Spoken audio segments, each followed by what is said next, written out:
What's up, everybody? Welcome to Podcast Now. I'm Alex, and in this video, I want to talk about the 4 Silent Hill games revealed today. It's been an all over the place kind of day for Konami, right? They all get leaked ahead of time. Then the event starts, and instead of doing a live stream, they start at 5 minutes early, even though they said 10, and they just uploaded the full 48-minute video instead of doing a live stream. So it's, kind of shaking off the rust a little bit, it seems like, for Konami, right? But we got the 4 games. I'm going to go over them in order, and because I don't really know how Konami is modern day with copyright claims, right? Like if I show too much of a clip, we're going to do most of it just with my face. I'll try to sprinkle in some clips here and there and see if they get claimed, on YouTube. But starting with the biggest one and the first one being the Silent Hill 2 remake, right? Again, none of these are necessarily new because we kind of knew ahead of time, but I guess specifically this one, the Silent Hill 2 remake, we knew a lot about this, that it's being made by Bloober Team. Now, you have some old members of the team that are working in conjunction with them,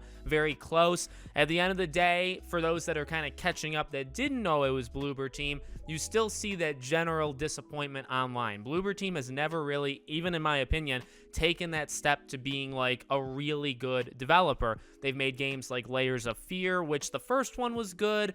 Second one, not so much. Obviously, they have the new one coming out. You got The Medium, the Blair Witch Project. I mean, you have a couple different things that they've done that haven't been received all that well. And it's from them. Like, the lead director of The Medium is making this game. So, at the end of the day, it's a remake. The things that are new is two different parts, right? The over-the-shoulder camera angle and then modernized gameplay. And that seems fair. The game came out in, 2001? It's been a while. I don't think people will be all that upset if the game felt a little bit more like it was made in 2022, 23, right? When it comes out, that makes a lot of sense.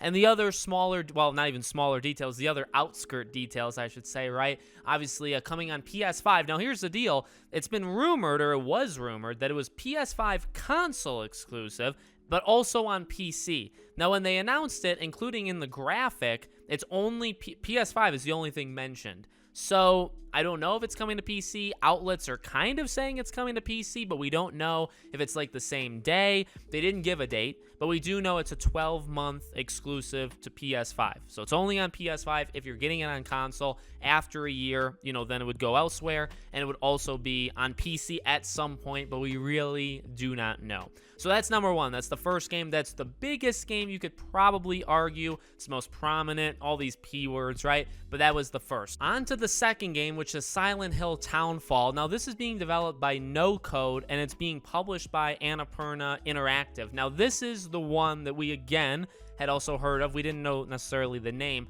but we knew that, Annapurna was the ones that were publishing. This was the one that was rumored to be episodic.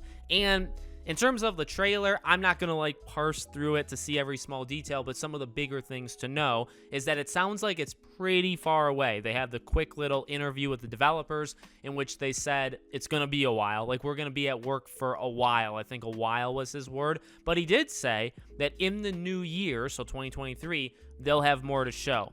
So you got that. So again, it's kind of like a partial announcement because we had heard some of it before, and we don't know the full thing of it. This could still be an episodic game. In fact, it probably is, but we don't technically know that, officially know that. But we do know the developer now. We do know its name, and we know we'll see more of it next year. And again, all the outskirt stuff, including being published by Annapurna, does lead to it probably being the episodic game. But that was the second one. The third one is probably the most interesting to me because it really can go either way, and it's that Silent Hill Ascension. Now, this is from a couple different makers, one of them being very prominent in Behavior, right, who makes Dead by Daylight. And as soon as I saw the logo, it's like, holy God, the makers of Dead by Daylight. All right, you have that DJ2, which, they're pretty well known as well, and they got the movie and entertainment division that's doing the Life is Strange stuff, and the Disco Elysium, I think they're making a TV show. So you could kind of tell what this was going to be just by seeing some of these logos of these companies.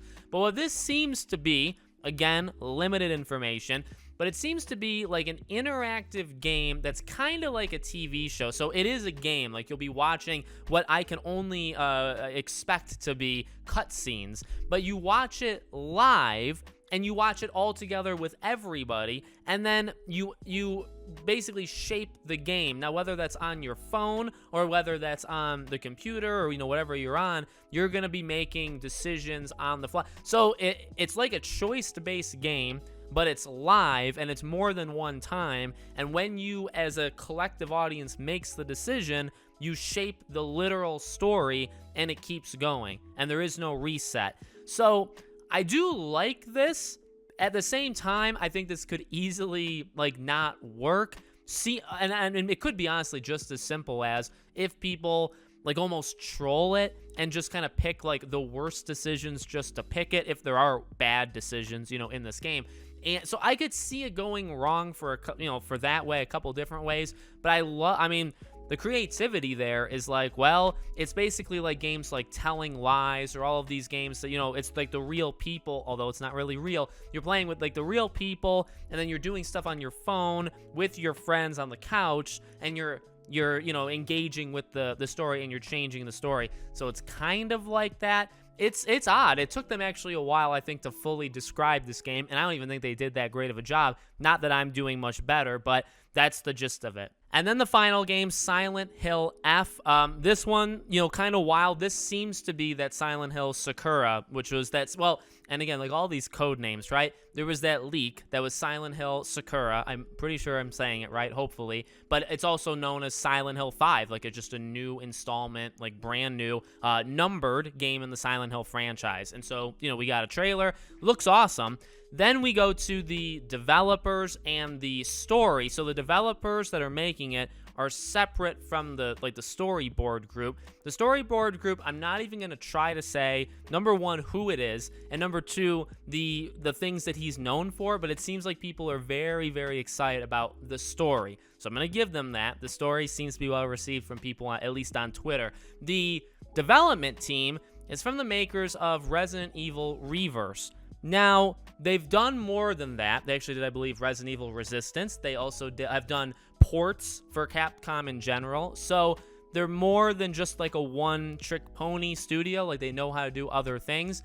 And that's going to be what hopefully people can hope for, right? That okay, well, the team that made Reverse, or how you made Reverse, we don't necessarily need that in a brand new installment Silent Hill game, so can you not do that? And so that one definitely looks more shaky. It visually looks great. The story might be great. I'm seeing people say the game could just be carried by the story at this point, but the development team is giving people, cause for concern, let's say. So that's everything. 4 games, 48 minutes. There was merchandise as well as announced as well. There's the movie, which does, the concept art and stuff does look really cool. So big day for Silent Hill altogether. But let me know what you think about any of these 4 games in the comments below. Make sure you guys are subscribed, bell icon turned on, and I'll see you all on the next one.